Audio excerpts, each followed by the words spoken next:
Hi, so we're going to take a look at the data available from our smart motors coming back into the Vex EXP brain. So the motors that you're using aren't just regular DC motors. They have encoders attached to them, and they're also collecting data about the electricity being used inside the motor. So let's go ahead and take a look. All right, so what I have here is I have a brain and a controller that has been wirelessly connected. So here's our controller. It's already paired with the brain. And basically now we're going to run the drive program. So we have, if we're up the home menu, we're just going to click the green check on drive and not the green check, but the check on run. Okay, so now we have our drive program running. And now if I go ahead and just use our control there, notice that we have our wheels that are running backward and forward.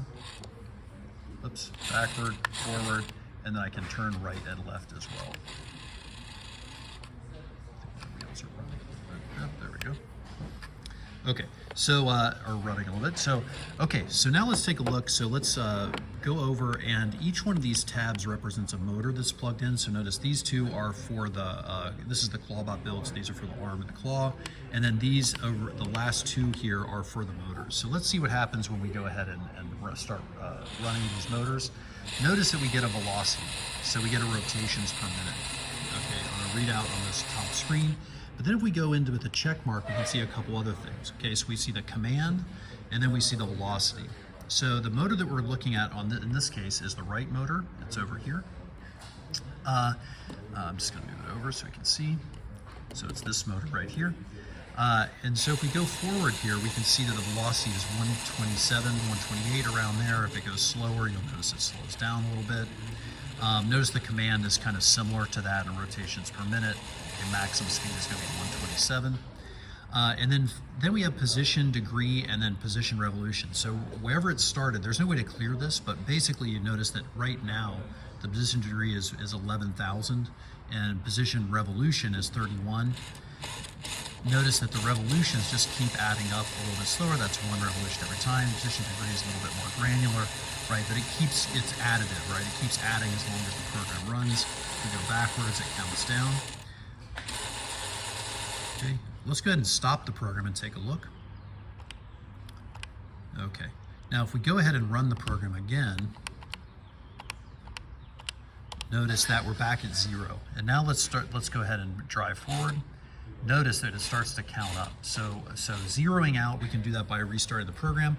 And then we can also, once we start to program in Python or the blocks or with C++, we can also just reset these things programmatically as well.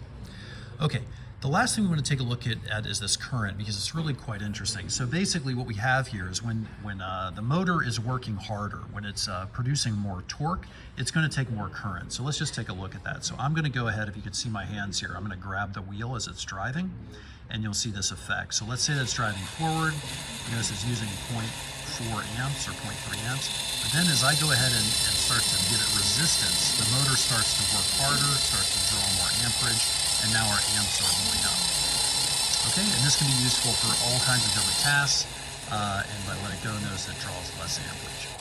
Okay, and the amps you can think of as the number of electrons. It's literally the amount of electricity that's being used. Okay, all right, so that's the data about the smart motors that's coming back into the Vex EXP brain. All these values are available programmatically as well, but it's great to take a look and understand them before we start to program against them. Thank you, best of luck.